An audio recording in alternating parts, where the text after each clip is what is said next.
গতকাল রহিমের সাথে দেখা হলো। আমরা যখন ক্লাস 7-এ পড়ি তখন একসাথেই পড়তাম। তো তারপরেই রহিম কাজে চলে গেল এবং রহিম বসে বসে একটা তার নিজের জীবনের শায়েরি বলল। তো বন্ধুরা, এই শায়েরিটাই আজকে তোমাদের কাছে বলবো। তো রহিম যখন ক্লাস 7-এ পড়ে তখন তিশা বলে একটা মেয়েকে ভালোবাসতো। তো তাদের ভালোবাসা মোটামুটি 4 বছর 5 বছর হতে লাগলো। আজ আমাদের কলেজ শেষ হতে গেল, কলেজ লাইফ। তো মোটামুটিভাবে 6-7টা বছর মাঝে কেটে গেল, তবু তাদের রিলেশনশিপ কিন্তু একই রয়ে গেল। আজ 7 বছরের মাথায় এসে মেয়েটা একটা ভালো ছেলের হাত ধরে চলে গেল। তো রহিম আমাকে বলল, ভাই জানিস, কান্না করে তাকে বলেছিলাম তাকে যে তুমি যাই হোক তুমি আমার কাছে থেকে যাও, তুমি আমার কাছে রয়ে যাও, তুমি আমাকে ছেড়ে যেও না। কিন্তু সে কখনো সেই কথাটা রাখেনি।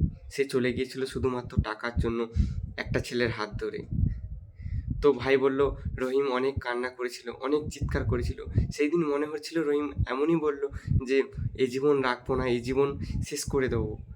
যাকে মন থেকে ভালোবাসলাম তাকেই যদি না পেলাম, তো এত টাকা পয়সা কার জন্য ইনকাম করলাম? ক্লাস 7 থেকে পড়াশোনা ছেড়ে প্রবাসে গেলাম টাকা রোজগার করে এনে মনের প্রিয় মানুষটাকে, তার সাথে একটা সুন্দর সংসার বাঁধবো, তো আমি রাখতে পারলাম না। তো রহিমকে আমি বললাম, ভাই ভেঙে পড়িস না, তোর কাছে এখন অনেক টাকা আছে, ওর মতো তুই তিশার মতো অনেক মেয়ে পাবি। কিন্তু রহিম আমাকে বারে বারে বলছে, ভাই মেয়ে তো অনেক পাবো, কিন্তু আমি তিশাকে কি পারবো? ওকে যে আমি মন থেকে ভালোবেসেছিলাম। তো রহিমকে আমি একটু সান্ত্বনা দিলাম। তো ভাই যা হওয়ার তো হয়ে গেছে, তো এবার অন্তত নিজেকে সঠিকভাবে চালনা করে তিশাকে দেখিয়ে দে আমি কীরকম। বলছে না ভাই, আমি মন থেকে যাকে ভালোবাসি আমি তাকেই ভালোবেসে যাব, তাকে ছাড়া আমি কাউকে ভালোবাসবো না। তো রহিমকে আমি অনেক বোঝালাম, তবু পারলাম না। তো রহিম কান্না করে নিল, আমাকে বুকে জড়িয়ে নিল, দিয়ে কান্না করতে থাকলো, ভাই আমি কিভাবে এই জীবন রাখবো, আমি এই জীবন রাখতে পারবো না। তো তিশাকে আমিও কল করলাম, বললাম যে এরকম এরকম ব্যাপার। তিশা বললো, না তোমার বন্ধুর কাছে কি আছে এমন, আমি যাকে ভালোবাসি তার 1 লাখ টাকা বেতন মাসে, আমি তার সাথেই সুখে থাকবো। তো আমি তাকে একটা কথা বললাম যে তুমি এতদিন তাহলে তাকে ভালোবেসেছিলে কেন? আজকে তো এই সুসাইড পথ বেছে নিচ্ছে এই আমার বন্ধু রহিম। বলছে যা পারে করুক, আমি কিছু বলবো না। তো তোমার বন্ধু মরে গেলেও আমি তার মুখটা পর্যন্ত দেখবো না। তো আমি রহিমকে বললাম, যা হয়েছে হয়েছে, ও মেয়ে তোকে আর ভালোবাসবে না কোনো দিন, তুমি ভালোবাসা মুছে দে। রহিম একটু মনে মনে শক্ত হলো এবং বন্ধু আমার সাথে হাত মিলালো, বললো চল ওই তিশাকে একদিন দেখিয়ে দেবো। তো দেখতে দেখতে 1টা বছর কেটে গেল। কাটানোর পর রহিম নিজে একটা হোটেল তৈরি করলো।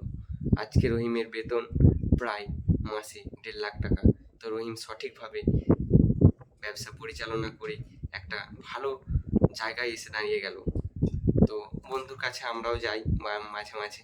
তো একদিন ওই যে যায় ভালোবাসার মানুষটা, তিশা ও ওর বয়ফ্রেন্ড, একদিন ওদের রেস্টুরেন্টে খেতে আসলো। তো তারা মানি ব্যাগ ফেলে এসেছিল, তো টাকা ছিল না।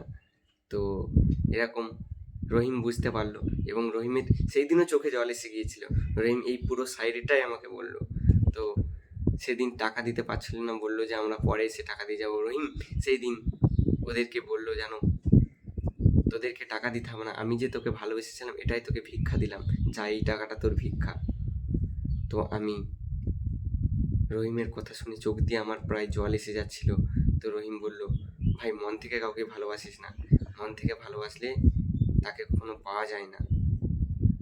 তো নিজের পায়ে দাঁড়া, তো এরকম আমার মতো ভালো জায়গায় আসবি, নিজে স্ট্যান্ড হবি। তাই মেয়েদের ভালোবাসা কখনো সত্যি হয় না, বেশিরভাগ মেয়েরাই ফট এবং 2 নম্বর হয়। বিশেষ করে আমি সব মেয়েকে বলবো না, বেশিরভাগ মেয়েরাই ছেলেদের জীবন নিয়ে ছেলে খেলা করে। আজকের ভিডিওটা এইটুকুই। তো বন্ধু শাড়িটা গোটাটা বললাম, যদি ভালো লাগে লাইক কমেন্ট শেয়ার এবং সাবস্ক্রাইব করে দিও আমার ইউটিউবের চ্যানেল সুমন সোশ্যাল ভিডিও উৎসব অফিসিয়াল। চলো ভিডিওটা এই পর্যন্ত, আশা করি পরের ভিডিও আবার দেখা হচ্ছে।